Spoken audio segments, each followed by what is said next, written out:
שלום לכולם, אני מלאכי רבינוביץ', בן 18 ואני גר ולומד במעלה אדומים. אני יושב ראש מועצת התלמידים והנוער של מחוז ירושלים ועיר ירושלים.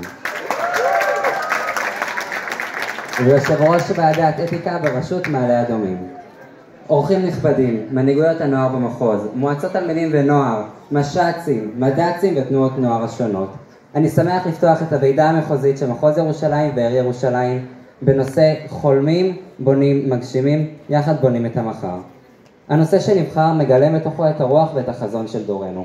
אנו, הדור שנולד לאחר תקומת העם בארצו, דור שזוכה לחיות במדינה עצמאית, אך אנחנו גם הדור שנושא באחריות להמשיך ולבנות את המדינה כדור העתיד. החלומות שלנו הם הכוח המניע אותנו קדימה. כל אחד ואחת מאיתנו חולם על עתיד טוב יותר, לעצמו, לחברה ולמדינה. אך החלומות אינם מספיקים בפני עצמם. לנו לבנות, להשקיע בלימוד, בהתפתחות, בעשייה החברתית והערכית. אנו, בני ובנות הנוער של מחוז ירושלים, מחויבים להיות הכוח הבונה של החברה הישראלית. לפעול למען צדק חברתי, סובלנות, חדשנות והגשמה אישית וקולקטיבית. כדי להגשים, אנו נדרשים לאומץ, למנהיגות ולנחישות. אנו, הדור הצעיר, איננו רק עתיד המדינה, אנו ההווה שלה. במעשים שלנו, בהחלטות שלנו, בפעילות ההתנדבותית ובמעורבות החברתית, אנו מובילים את השינוי ובונים את המחר.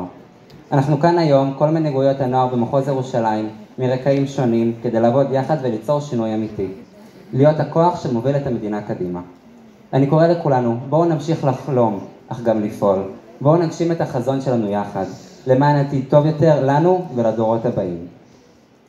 היכולת שלנו לפעול ולהגשים את החלומות שלנו לא הייתה מתאפשרת ללא השותפים הרבים שלנו לדרך. אנשים שמאמינים בנו ושנותנים לנו במה בהזדמנות. ולכן זה הזמן להודות לכרמית הרוש, מנהלת המחוז. לדרור ההרמן, מנהלת חברה ונוער במחוז.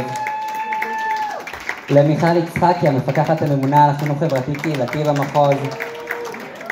למיכל ישראלי, המפקחת חינוך חברתי קהילתי ארצי, הממונה תחום מנהיגות הנוער.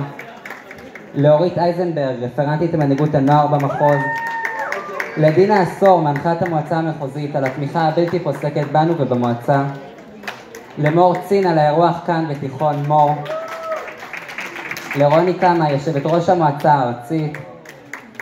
תודה ענקית גם לעדי משה ולמועצת התלמידים והנוער של מודיעין על העזרה והתמיכה לאורך כל היום. תודה ענקית לצוות המדריכות ולמפקחים הרשותיים שפעלו לגיוס התלמידים והתלמידות במחוז. תודה לצוות המעד ולכל מי שעמל על הכנס הזה. תודה לחבריי, חברי המועצה המחוזית, על התכנון וההובלה. תודה לכם על שאתם ממשיכים להוכיח שהנוער של היום הוא העתיד של המחר. מאחל לכולנו יום משמעותי ומלא בעשייה.